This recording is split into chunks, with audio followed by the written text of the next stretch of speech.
Ya.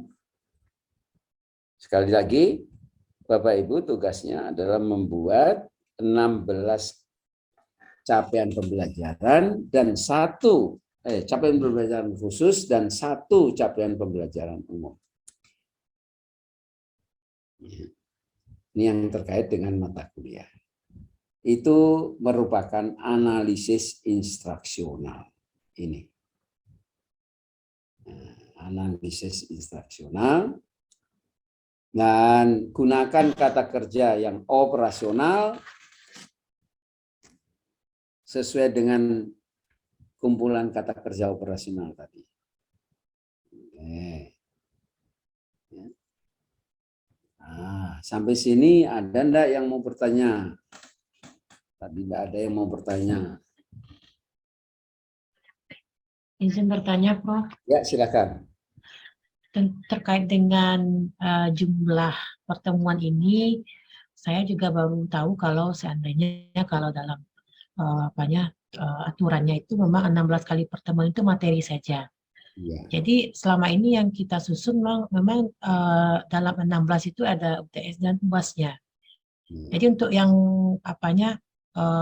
pengimplementasiannya di perguruan tinggi itu memang yang kita gunakan 16 materi, memang full materi, dan untuk yang UTS dan UAS itu dimasukkan sebagai tambahan di 2 kali pertemuan lagi gitu ya, Prof? Ya, betul. Jadi kita rubah lagi semua yang dulu Mas, itu semua rata, Prof. Itu jangan sampai korupsi lagi lah. Iya, betul, Prof. Yang dikorupsi apa? Waktunya mahasiswa. Iya, betul. Ya. Nah, inilah aturannya, saya tegaskan aturan. Ya. Jadi 1 semester itu tatap mukanya adalah 16. Tatap muka itu yaitu pembelajaran, ya. Baru berbicara tentang ujian. Kalau Ibu sebagai pengelola lembaga, ubahlah jadi 16 supaya tidak ada unsur korup. Ini sekarang ini kan jadi nganu sekali ya, sedikit-sedikit koruptor, korupsi. Ya, di mana saja, di lembaga mana aja banyak ini. Ya. Ayo, pertanyaan lain? Pertanyaan lain? Ya, silakan, Bu Friska. Ya, terima kasih untuk kesempatannya, Pak. Terkait dengan analisis instruksional tadi yang tugas 16 capaian pembelajaran itu, kalau yang dicontoh ini kan ini tidak harus 100% diimitasi ya tadi kata Prof. Ya. Kita menggunakan kata kerja operasional, itu kognitif saja atau boleh dikombin, Prof? Ada kognitif pertemuan keberapa, kemudian nanti capaian keberapa, ada afektif, ada psikomotor gitu. Begitu, Prof? Ya, aturannya 3 komponen harus masuk dalam pembelajaran kita. Oke.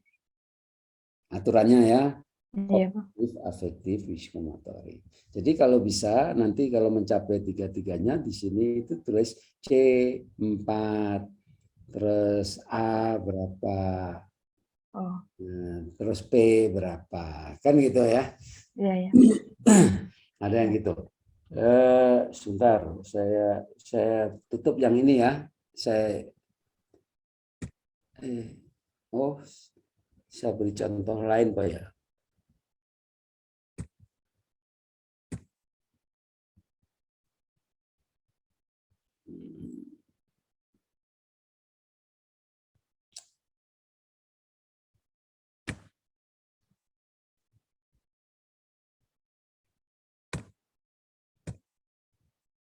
Nah, ini suatu contoh.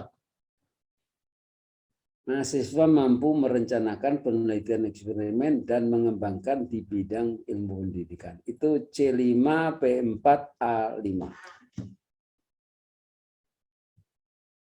1 kata kerja merencanakan. Ya. Itu sudah ada ini semuanya. Ini juga gitu. Nah, satu contoh ini ya. Menganalisis. Ini Itu C4, P5, A5. Harus terlibat itu. Karena data kualitatif itu tidak boleh kita mengarahkan sebagai peneliti. Kan gitu. Satu contoh. Ya. Inilah contoh yang pernah saya buat. Ini untuk S3 ini. Saya ngajar metodologi penelitian. Ya. Oke. Saya buka pertanyaan lagi. Silakan. Silakan Bu, Bapak.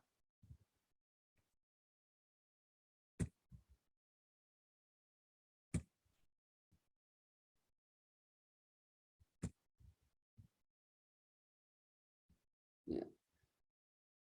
27. Masih ada satu enggak ikut ini berarti.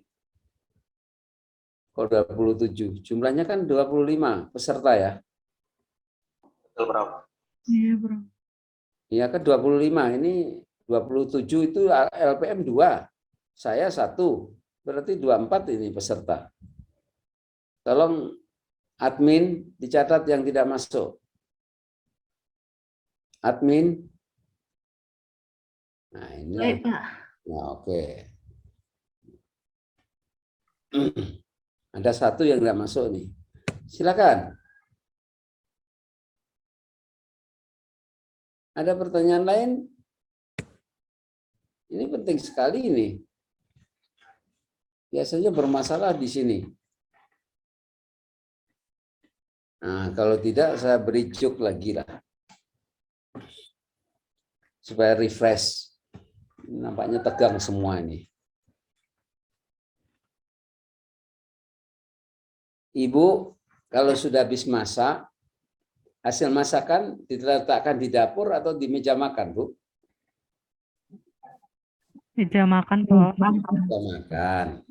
Begitu Ibu letakkan, ada lalat. Karena baunya enak. Mengundang lalat datang.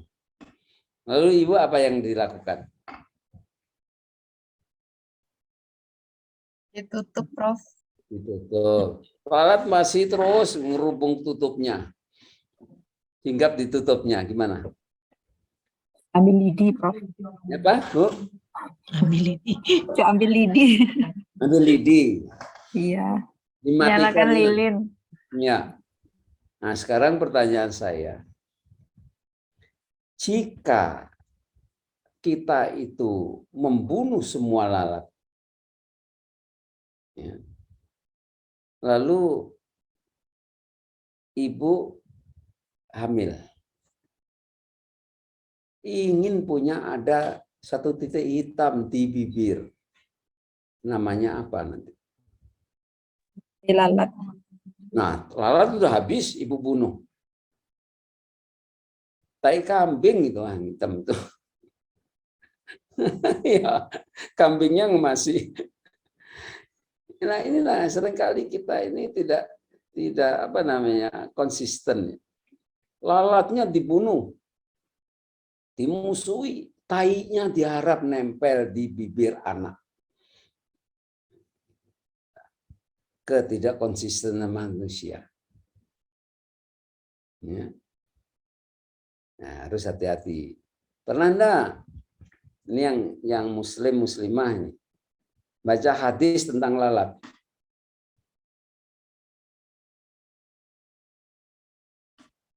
Enggak. Saya kemukakannya. Hadisnya sahih ini. Bukhari Muslim. Apabila kemasukan airmu oleh seekor lalat, jangan buang air tersebut. Tetapi tenggelamkanlah lalat itu, kemudian ambil lalatnya, buang lalatnya, minum airnya. Sayang air minum saya tidak ada di tempat ini. Tidak jadi minum saya. Karena di sebelah sayapnya itu mengandung racun, di sebelah sayap yang satunya lagi mengandung penawar racun. Itu hadis sahih. Itu Allah mengatakan itu melalui Nabi Muhammad.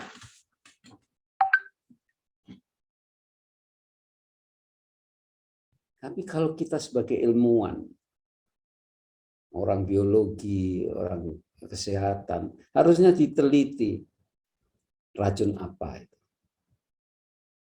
Penawar racun apa. Harusnya kan gitu. Ini enggak. Enggak. Jijik ini. Buang semuanya. Mubazir itu. Kalau orang Minang, jajo ini. Dibuang semua air minum. Padahal air minum enak itu.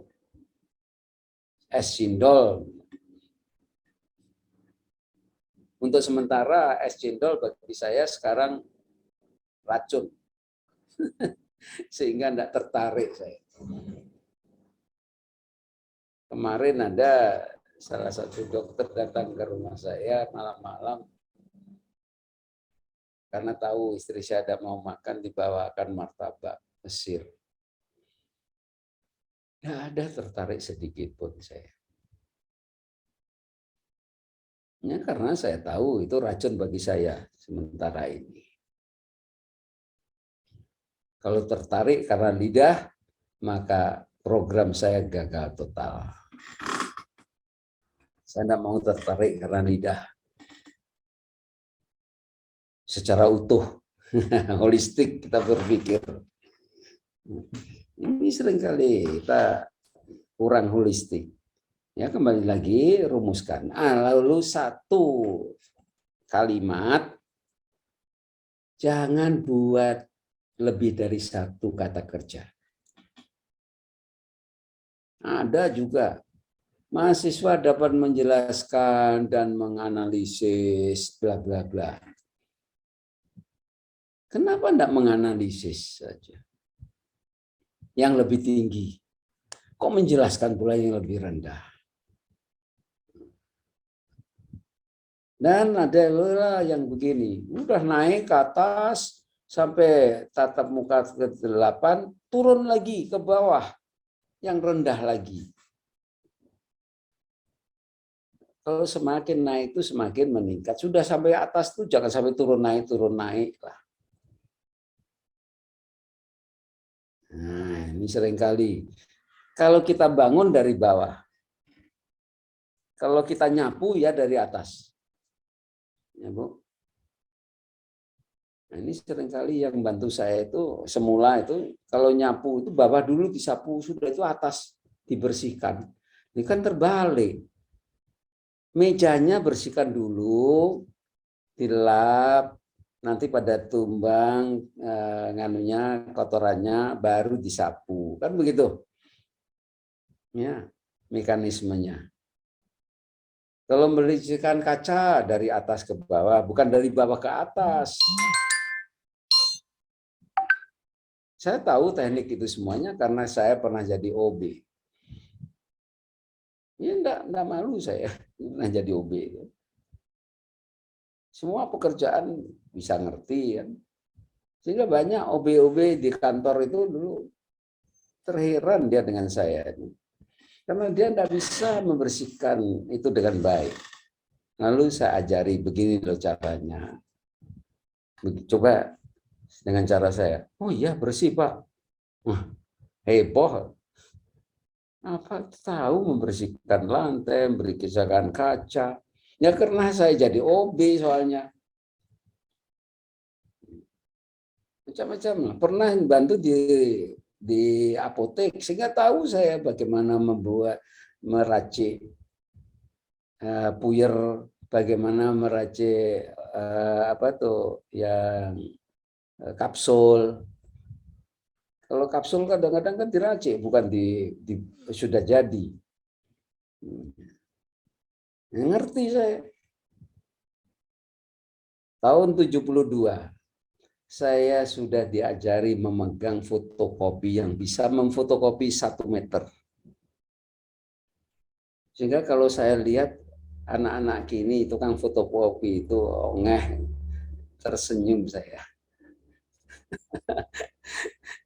Sebelum dia lahir saya sudah pandai. Saya sudah ngerti itu. Ya. Nah, di mana fotokopi itu? Di Jakarta Selatan, di daerah Kebayoran Baru, di Jalan Melawe Raya. Apotek saya bekerja dulu pernah, masih ada gini, Apotek Melawe. Bos saya masih hidup, yang kini yang berkembang betul adalah Optik Melawe. Dia punya apotek, mula-mula dia apotek. Waktu saya kerja di situ masih apotek. Semuanya bisa ngerti saya. Ya, untungnya itulah, sehingga suruh ngerjain ini, ngerjain itu bisa. Ini kalau membantu saya salah, itu saya arahkan begini. Ini menarik loh, pengalaman hidup yang macam-macam. Nggak ada pertanyaan, kalau nggak ada kita istirahat. Kira-kira jam 10 kita masuk lagi ya, supaya agak cepat karena nanti siang saya ngajar lagi juga di S1. Jadi jadwal saya padat ya. Ya. Oke, kita istirahat sampai jam 10 kita masuk lagi ya. Oke? Oke, Prof. Baik, Prof. Terima kasih. Baik, Prof.